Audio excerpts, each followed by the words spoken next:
لک الحمد یا اللہ الصلاۃ والسلام علیک یا رسول اللہ اما بعد۔ سلسلہ ہے تذکرہ اسلاف کا۔ اس مبارک سلسلے میں ہم اپنے اسلاف کا، اپنے بزرگوں کا ذکر خیر، ان کے یوم ولادت اور عرس کی تاریخوں پر کرنے کی سعادتیں حاصل کرتے ہیں۔ آج اس مبارک سلسلے میں جس عظیم الشان شخصیت کا ہم ذکر خیر کرنے جا رہے ہیں وہ ہے سلطان الہند، عطائے رسول، ہند الولی حضور سیدنا خواجہ غریب نواز رحمۃ اللہ تعالی علیہ۔ آج آپ کا ذکر خیر ہم اس مناسبت سے کرنے جا رہے ہیں کہ 6 رجب المرجب آپ کے عرس کی تاریخ ہے۔ آپ کے عرس کی تاریخ پر آپ کی بارگاہ میں خراج عقیدت پیش کرتے ہوئے یہ بیان ناظرین تک پہنچانے کی سعادتیں حاصل کر رہے ہیں۔ عاشقان اولیاء و غریب نواز سے عرض ہے کہ توجہ کے ساتھ اول تاخر بیان کو سن کر دوسروں تک پہنچانے کی بھی سعادتیں حاصل کریں۔ بیان کا موضوع ہے غریب نواز رحمۃ اللہ تعالی علیہ کی دعوت توحید۔ آئیے توجہ کے ساتھ سنیے۔ ہندوستان کی سرزمین میں اسلام کی تبلیغ و اشاعت والے لوگوں کو توحید کی دعوت دینے والے ان صوفیاء کرام میں سب سے بڑے مبلغ و مصلح قطب الاقطاب معین الملت والدین خواجہ خواجگان حضرت خواجہ معین الدین چشتی علیہ رحمہ و رضوان تھے، جن کے قدم میمونت لزوم نے کفر و شرک کے تاریک ماحول میں اسلام کا اجالا پھیلایا، جس کے نتیجے میں دلوں سے کفر و شرک کے زنگ دور ہوئے، ظلمت کدے ہند میں اسلام و توحید کی سحر طلوع ہوئی اور اسلام کی صداقت و حقانیت کا چراغ روشن ہوتا گیا۔ یہ انہی صوفیاء کرام خصوصاً حضرت خواجہ غریب نواز رحمۃ اللہ تعالی علیہ کے فیضان نظر کا اثر ہے کہ بر صغیر ہند میں مسلمانوں کی تعداد عالم اسلام میں مسلمانوں کی مجموعی تعداد سے بڑھ کر ہے۔ حضرت خواجہ معین الدین چشتی رحمۃ اللہ تعالی علیہ ہندوستان میں اسلام و توحید کے سب سے بڑے مبلغ تھے، اور کیوں نہ ہو کہ خود حضور اقدس صلی اللہ تعالی علیہ وسلم نے آپ کو ہندوستان کی ولایت عطا فرمائی۔ چنانچہ جب آپ مدینہ منورہ میں عبادت و ریاضت میں مشغول و مصروف تھے، اسی دوران ایک دن بارگاہ رسالت علی صاحبہ صلاۃ وسلام سے آپ کو یہ بشارت ملی۔ بشارت کیا تھی؟ اے معین الدین، تو میرے دین کا معین ہے، میں نے تجھے ہندوستان کی ولایت عطا کی، وہاں کفر و ظلمت پھیلی ہوئی ہے، تو اجمیر جا، تیرے وجود سے ظلمت کفر دور ہوگی اور اسلام کی رونق بڑھ جائے گی۔ سیر الاقطاب صفحہ 124۔ اس ارشاد رسول کے بعد ہی آپ نے 40 اولیاء کرام کی معیت میں ہندوستان کا سفر شروع کیا۔ یہ فیض و برکت آپ کو آپ کے پیر و مرشد حضرت خواجہ عثمان ہارونی رحمۃ اللہ تعالی علیہ کی دعائے سحرگاہی کے نتیجے میں ملی۔ آپ کے پیر و مرشد نے کعبۃ اللہ میں میزاب رحمت کے نیچے اپنے چہیتے مرید کے لیے دعا کی تھی اور ان کا ہاتھ پکڑ کر خدا کے سپرد کیا تھا۔ غیب سے آواز آئی، میں نے معین الدین کو قبول کیا۔ پھر جب حضرت خواجہ روضہ اقدس صلی اللہ تعالی علیہ وسلم کی زیارت کے لیے تشریف لے گئے اور اسلام کا نذرانہ پیش کیا تو جواب ملا، وعلیکم السلام اے جنگل و سمندر کے قطب المشائخ۔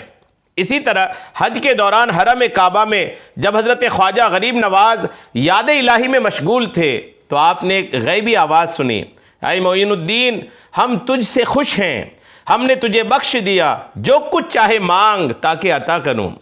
ان سب واقعات سے ظاہر ہوتا ہے کہ حضرت خواجہ معین الدین اجمیری رحمۃ اللہ علیہ بارگاہ اللہ و رسول عز و جل و صلی اللہ تعالی علیہ وسلم کی بارگاہ میں مقبول تھے، اور بلا شبہ ایسی مقبولیت ایک داعی حق اور داعی توحید کی کامیابی کی ضمانت ہے۔ آپ کی ہندوستان آمد کے تعلق سے سنیے۔ سرکار رسالت مآب صلی اللہ تعالی علیہ وسلم کے محبوب شہر مدینہ طیبہ سے حضرت خواجہ پہلے بغداد تشریف لائے، پھر وہاں سے 586 ہجری 1190 عیسوی میں اجمیر کے ارادے سے عازم سفر ہوئے اور چشت، خرقان، جوہنا، کرمان وغیرہ ہوتے ہوئے بخارا پہنچے۔ بخارا سے تبریز، اصفہان، ہرات ہوتے ہوئے سبزہ وار پہنچے، جہاں آپ نے اپنا تبلیغی مشن جاری رکھا۔ صاحب خزینۃ الاصفیاء اور صاحب مونس الارواح نے آپ کے ان اسفار کے دوران کے چند ایسے واقعات تحریر کیے ہیں جن سے حضرت خواجہ کی انقلابی نگاہ تبلیغ دین اور دعوت توحید کا اندازہ لگایا جا سکتا ہے۔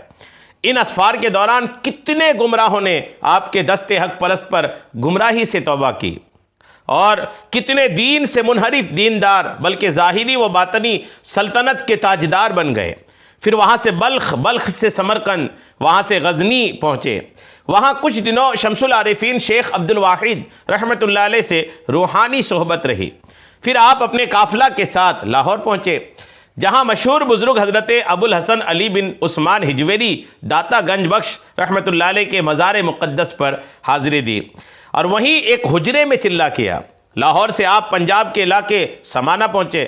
سمانہ میں راجہ پرتھوی راج کے آدمیوں نے آپ کو مکر و حیلہ سے گرفتار کرنے کی کوشش کی مگر ناکام رہے۔ دراصل پرتھوی راج اپنی ماں کی پیشین گوئی کی وجہ سے بڑا فکر مند تھا۔ اس کی ماں جانوروں کی بولی سمجھتی تھی۔ ایک دن رانی کے محل پر ایک مرغ نے آ کر بانگ دی۔ وہ مرغ کہہ رہا تھا، اب اس سرزمین پر اسلام کا دورہ ہوگا اور تمہارا راج ختم ہو جائے گا۔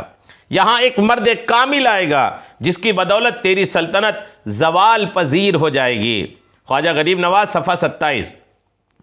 سمانہ سے آپ دہلی پہنچے، راج محل کے قریب قیام فرمایا اور یہی قیام بہترے مشرکین کے حلقہ بگوش اسلام ہونے کا سبب بنا۔ بیان کیا جاتا ہے کہ راج محل کے پاس ایک بہت بڑا بت خانہ تھا۔ اس کے عبادت کرنے والوں نے جب آپ کو اور آپ کے ہمراہی درویشوں کو دیکھا تو دہلی کے حکمراں سے انہیں نکال باہر کرنے کی درخواست کی اور وجہ یہ بتائی کہ یہ ہمارے جو معبود ہیں یہ ناراض ہو رہے ہیں۔ ان درویشوں کو جلد از جلد شہر بدر نہ کیا گیا تو ہمارے معبودوں کی ناراضگی کے سبب پورا شہر تباہ اور برباد ہو جائے گا اور تخت سلطنت پلٹ جائے گا۔ حکمرانوں نے پجاریوں کی بات سن کر حضرت خواجہ کے پاس اپنے کارندے بھیجے۔ کارندوں نے غریب نواز کے پاس پہنچ کر ابھی ان کو شہر چھوڑنے کی بات کہی بھی نہ تھی کہ غریب نواز کی زبان سے چند دعوتی جملے اور ارشاد و ہدایت کی بات سن کر وہ جو آئے تھے آپ کو بھگانے کے لیے سب کے سب حلقہ بگوش اسلام ہو گئے، جس کا اثر یہ ہوا کہ بہت سے راجپوت بھی مشرف باسلام ہو گئے۔ مونس الارواح صفحہ 21۔ حضرت خواجہ اجمیری قدس سرہ کا اجمیر میں ورود مسعود ایسے ماحول میں ہوا جب ہندوستان میں ہر طرف کفر و شرک کا دورہ تھا۔ اللہ عز و جل کو ایک جاننے ماننے والے ناپید تھے۔ سلطان محمود غزنوی کی جنگی تدبیروں کی وجہ سے راجپوت سلطنتیں تو کمزور ہو چکی تھیں مگر سلطان کے جانشین صرف پنجاب تک محدود رہنے کی وجہ سے دوبارہ راجاؤں نے اپنی کھوئی ہوئی طاقت اور شان و شوکت حاصل کر لی تھی، جس کا نتیجہ یہ ہوا کہ بت پرستی عام ہو گئی اور کفر و شرک نے اپنے پنجے گاڑ دیے۔ غریب نواز رحمۃ اللہ تعالی علیہ جب 587 ہجری 1191 عیسوی میں اجمیر میں تشریف لائے تو اس وقت وہاں کا راجہ پرتھوی راج تھا۔ یہ شمالی مغربی ہند کے ایک وسیع و عریض خطے کا فرما روا تھا۔ پایہ تخت تو اس کا اجمیر تھا مگر اس کی عملداری میں دہلی بھی تھا۔ یہ زمانہ شہاب الدین غوری کی فتح دہلی و اجمیر سے پہلے کا ہے۔ حضرت غریب نواز رحمۃ اللہ تعالی علیہ دعوت توحید کے لیے یہاں تشریف لائے تھے، گمراہی کو دور کرنے اور لوگوں کو تہذیب و اخلاق سے آراستہ کرنے کے لیے آئے تھے، جس کے لیے زبردست روحانی قوت کی ضرورت تھی۔ اس لیے شروع میں دعوت توحید کے لیے آپ کرامتیں بھی دکھاتے رہے۔ غریب نواز رحمۃ اللہ علیہ کی دعوت تبلیغ قولی و عملی دونوں طریقے پر جاری رہی۔ قدرت نے آپ کے چہرہ پر وہ زیبائی اور بشاشت عطا فرمائی تھی کہ بہت سے کفار و مشرکین آپ کے چہرے کی خوبصورتی اور حقانیت کا اجالا دیکھ کر مشرف باسلام ہو گئے۔